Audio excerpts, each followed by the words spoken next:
Dan berbanding lurus dengan pengiriman TKI juga. Jadi mungkin yang tulis pada TKI kita tidak apa. Oke? Oke, bener-bener TKI deh. Oh, itu belum proyek. Sip.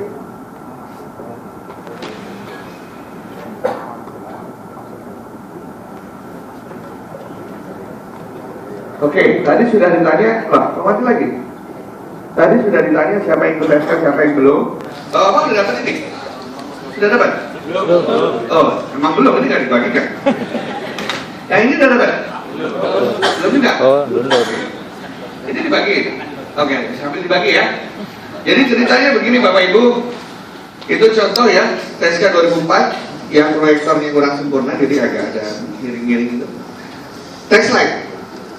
Jadi apa awalnya kita mengadakan TSK? Kita, kalau saya boleh tanya, Bapak Ibu yang dari kampus siapa? Yang dari kampus? Dari kampus semua? Oke, berarti normal semua. Kalau Bapak Ibu menanyakan apa gunanya IT untuk kampus, itu bukan di sini seminarnya. Karena seminar di sini udah justru Anda datang karena Anda yakin dengan IT kita bisa meningkatkan kualitas kampus kita. Tinggal caranya bagaimana. Tadi sudah dijelaskan awal mulanya TSK itu dari mana.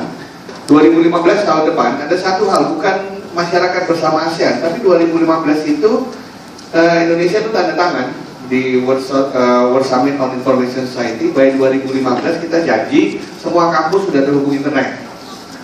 Jadi kita melakukan semacam konvensi begitu. 2015 semua kampus terhubung internet. Lambat atau cepat nomor 2, yang penting terhubung. Kenapa? Karena nanti ada suatu gelombang besar-besaran mulai 2015. Hukum internet itu gampang, satu node ditambahkan langsung eksponensial value-nya. Jadi nanti begitu 2015 dibuka, node dari luar negeri tinggal tempel ke kita langsung dapat leverage yang besar. Jadi contohnya tadi jurnal kita lihat. Kalau kita garis lurus ketemu jurnal yang eksponensial, otomatis kita punya kesempatan eksponensial. Maksudnya seperti itu. Jadi alasannya adalah pertama kita ingin memastikan yang kita nggak tahu apakah kita ini sudah siap atau tidak sebagai kampus. Nanti begitu MIT datang ke sini disambung ke kampus kita terkaget-kaget ya, karena ternyata tidak secepat yang mereka duga. Atau ternyata bingung dia, ternyata punya MIT udah ada di sini semua kita copy. Kita nggak tahu. Jadi kita tidak pernah mendiagnosa apa yang kita miliki. Bapak-bapak sering ke Prodia. Kalau ke Prodia diambil darah keluarnya cuma satu halaman. Apa yang Anda lihat? Yang bintang, ya toh? Apa itu bintang biasanya? Kolesterol, asam urat, gula, gitu kan? Begitu lihat yang bintang-bintang, maka pertama kali yang saya lakukan adalah menghilangkan bintang-bintang itu. Nah, Prodia tidak boleh kasih tahu caranya karena dia klinik. Kita ke dokter, dokter melihat bintang itu langsung dia bilang, oh, kamu harus merubah gaya hidup, jangan makan lagi yang ini, jangan tidur malam lagi. Kita lakukan itu. Begitu cek ke Prodia lagi, balik tidak ada bintang. Wah, luar biasa, kebidaria. Setelah lihat tidak ada bintang, apa yang pertama kita lakukan? Makan kambing. Nah, pertanyaan saya Bapak Ibu, sudahkah Anda melihat atau mendiagnos atau men-check up IT di kampus Anda? Kalau Prodia itu dicek berdasarkan standar kesehatan. Masalah kita belum punya standar IT untuk kampus. Sebelum dibuat oleh Malaysia, sebelum dibuat oleh Singapura, sebelum dibuat oleh Vietnam, dan sebelum mereka push nanti tahun 2015, kita bikin dulu bersama-sama dengan Telkom. Nanti 2015 mereka yang harus mengikuti standar kita. Maksudnya begitu. Dan itu intinya adalah saat yang tepat kita untuk menepuk tangan. Terima kasih. Ini kayak tema komedi di Indonesia. Nah, next slide. Prinsipnya, Bapak Ibu ya, prinsipnya begini. Saya yakin Bapak Ibu sudah tahu kalau suruh cerita bisa ngomong berbusa-busa gunanya IT untuk kampus. Tapi ada prinsip nomor 1. Ini prinsip dari prinsip filosofi filsafatnya gitu tadi. If you cannot describe it, you cannot develop it. Apa artinya? Kalau saya tidak bisa menggambarkan yang saya butuhkan, gimana saya mau bikinnya? Apalagi kalau rektor yang tanya, kamu butuh apa? Kita nggak bisa mendeskripsikan, nggak dibeliin. Nampaknya gitu. Apalagi yang nanya yayasan, kamu butuh apa? Manfaatnya apa? Tidak bisa kita kasih tahu. Maka dana tidak turun. Jadi prinsip pertama adalah kita harus bisa mendeskripsikan apa yang kita butuh. Jadi nanti hasilnya ini adalah kasih yayasan, kasih pimpinan, kasih rektor, bintangnya banyak. Nah gitu loh. Artinya tadi bintangnya prodian. Lalu kalau nggak banyak terus bagaimana? Kalau bintangnya banyak terus, mahasiswa bisa berkurang. Kalau bintangnya banyak terus, kita bisa keluar dari radar. Kalau bintangnya banyak terus, kita bisa tidak kompetitif dalam bersaing. Tadi tepat sekali ditanyakan anak-anak sekarang kalau nyari kampus yang pertama dicari bandwidthnya, dicoba dari tempat parkir cepat apa tidak, dan dia akan meninggalkan kampus yang YouTube-nya dan Facebook-nya ditutup. Karena dia dari kecil belajarnya dari YouTube dan Facebook. Dia bingung, kok ada kampus yang tidak ada Facebook dan YouTube-nya.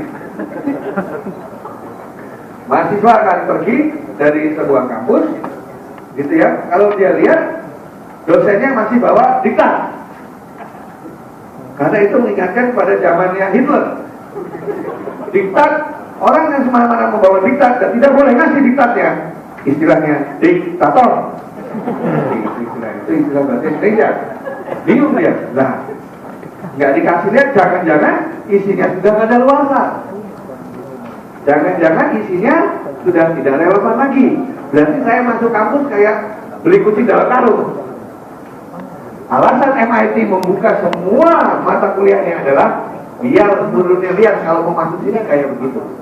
Karena paradigma pendidikan bukan lagi transfer dari diktat ke mahasiswa, bukan. Mahasiswa suruh baca dulu, dosen suruh baca dulu, di kampus interaksinya itulah yang menghasilkan pengetahuan.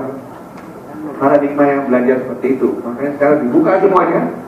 Cuma dirumpetin, kita bisa nanya Mbak Google dengan advanced search, dengan query-query yang lain, semua bisa didapatkan. Itu sebagai ilustrasi. Kemudian filosofinya ada 4. Kalau sudah kita percaya bahwa kita perlu menggambarkan sesuatu, filosofi kedua, kita perlu mengukur. Kualitas tidak bisa dicapai kalau nggak ada ukurannya. Karena ada pepatah mengatakan something that cannot be measured cannot be controlled. Sesuatu yang tidak bisa diukur tidak bisa dikontrol. Sesuatu yang tidak bisa dikontrol tidak bisa dikelola. Sesuatu yang tidak bisa dikelola nggak bisa dibikin. Sesuatu yang nggak dibikin tidak menghasilkan manfaat apa-apa. Jadi berdasarkan 2 prinsip itu, kita mencoba untuk mendeskripsikan dan mencoba untuk mengukur. Ukurannya dari mana?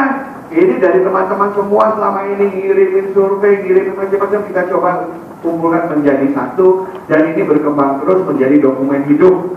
Awalnya 50 pertanyaan, jadi 75, jadi 100, 128, dan lain sebagainya, seterusnya. Jadi ini sebenarnya anggap saja lagi tes sejarah, gitu ya. Next slide. Nah, kalau kita lihat atau belum pernah melihat proyektor tadi, itu seperti itu.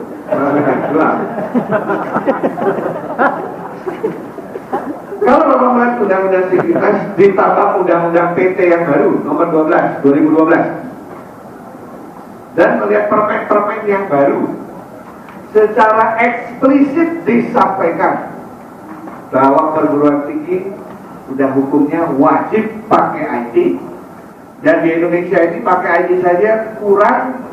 Wajib menjalankan e-learning sekarang PJJ, wajib men-sharing source-nya ke yang lain, dan wajib saling bantu. Paradigma lama bilang kalau Anda dapat akreditasi A, Anda harus bantu yang C, betul ya?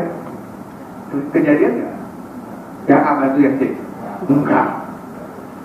Saya lagi usul kepada Badan Akreditasi Nasional dibalik. Buktikan dulu bantu yang C, baru dikasih A. Sama tidak ya? Ya, kalau dia belum bantu yang C, berarti dia belum layak dapat A. Nah, cara bantu paling murah adalah lewat IT. Gak perlu kirim dosen, kirim saja hasil karyanya. Dosen di Indonesia itu sedikit Bapak Ibu. Kalau ditanya siapa ahlinya e-government, cari-cari mungkin ada 1 orang di Jogja di UGM. Lah kalau seluruh Indonesia mau belajar e-government, masa dosennya suruh keliling? Kalau dosennya keliling, UGM-nya ditinggal. Betul kan? Setelah dosennya keliling, diajak makan, ujung-ujungnya cuma boleh minta PowerPoint. Mau minta PowerPoint aja harus jalan, keliling, makan siang, hubungan enak, baru minta PowerPoint. Kan mestinya dosen yang tetap di UGM, yang keliling, PowerPoint-nya. Nah, itu makna dari sharing yang dicoba untuk dilakukan. Nah, jadi kalau belum nyala juga, itu biasanya keluar pesan dari proyektornya. Kesalahan kan pada. Gak bisa, Mas? Gak. Itu konektor VGA-nya. Iya, karena ada.